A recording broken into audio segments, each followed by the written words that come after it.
নমস্কার বন্ধুরা, welcome back to my channel. আশা করি আপনারা ভালো আছেন।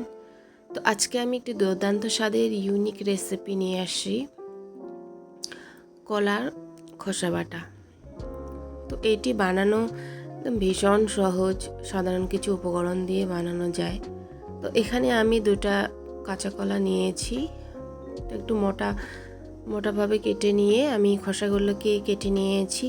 এরপরে আমি এটাকে ধুয়ে নিয়ে একটি প্রেসার কুকার নিয়েছি। তো আপনারা পারলে কড়াইও বেটে নিতে পারেন।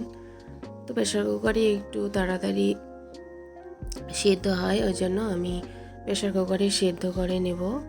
এরপরে আমি প্রেসার কুকারের ঢাকনাটি দিয়ে দিলাম। দেওয়ার পরে আমি দুটো সিটি মেরে নেব। তো সিদ্ধ করা আমার হয়ে এসেছে। এরপরে আমি যে কলার খোসাগুলো একটু বড় আকারে নিয়েছি। এরপরে এটাকে আমি একটা ছুরির সাহায্যে ছোট করে কুচি করে কেটে নেব। তো তো সবগুলো কাটা আমার হয়ে এসেছে। এরপরে আমি এটাকে মিক্সচার জারে বেটে নেব। আপনারা পারলে শিলবাটনাও বেটে নিতে পারেন।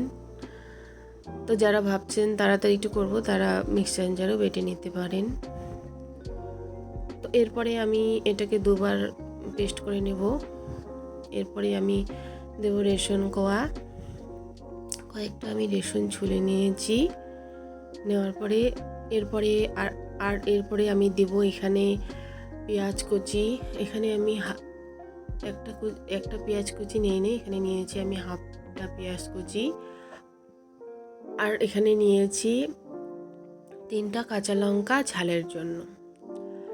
তো এগুলো আমি পেস্ট করা হয়ে এসেছে। এরপরে আমি কড়াই বসার পরে এখানে আমি সামান্য পরিমাণ তেল দিয়ে করব। আর রান্নাটা সম্পূর্ণ আমি সর্ষের তেল দিয়ে করব। এখানে আমি দিলাম শুকনো লঙ্কা আর দিলাম কালো জিরে। দেওয়ার পরে এটাকে আমি যতক্ষণ না পর্যন্ত লঙ্কার কালারটি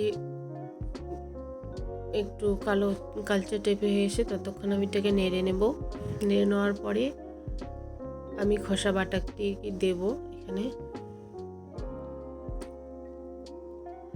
তো সবগুলো খোসা বাটা আমার দেওয়া হয়ে এসেছে। এরপরে আমি গ্যাসের চুলাটি মিডিয়াম টু লো ফ্লেমে রেখে এটাকে নেড়ে নেব। তো খোসা বাটাটি একটু সময় নিয়ে মিডিয়াম টু চুলাটি কম আঁচে এটাকে অনবরত 10 মিনিটের মতো নেড়ে নিতে হবে। এখানে আমি দিলাম পরিমাণ মতো লবণ আর দেব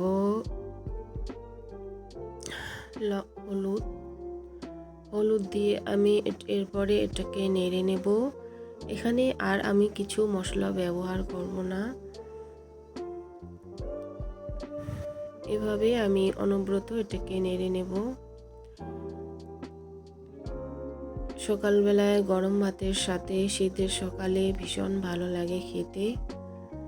আপনারা একবার বাড়িতে এইভাবে একবার বানিয়ে খাবেন, ভীষণ ভালো লাগে। আপনারা হয়তো কাঁচা কলার খোসা বাটা অনেকভাবে বানিয়ে খেয়েছেন। তো আমি যেভাবে একবার বানিয়েছি সেভাবে একবার বানিয়ে খাবেন, দুর্দান্ত লাগে খেতে। এক থালা ভাত এক নিমেষেই শেষ হয়ে যায়। তো এরপরে আমি এটাকে প্রায় 10 মিনিটের মতো নেড়ে নিলাম। নেড়ে নেওয়ার পর অনেকটা আমার শুকানো হয়ে এসেছে। আর একটু আমি নেড়ে নেব এটাকে।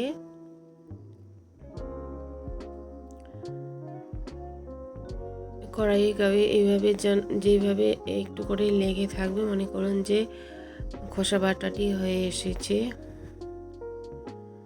তো আমার এই ভিডিওটি আপনাদের যদি ভালো লাগে তো লাইক কমেন্ট শেয়ার অবশ্যই করবেন।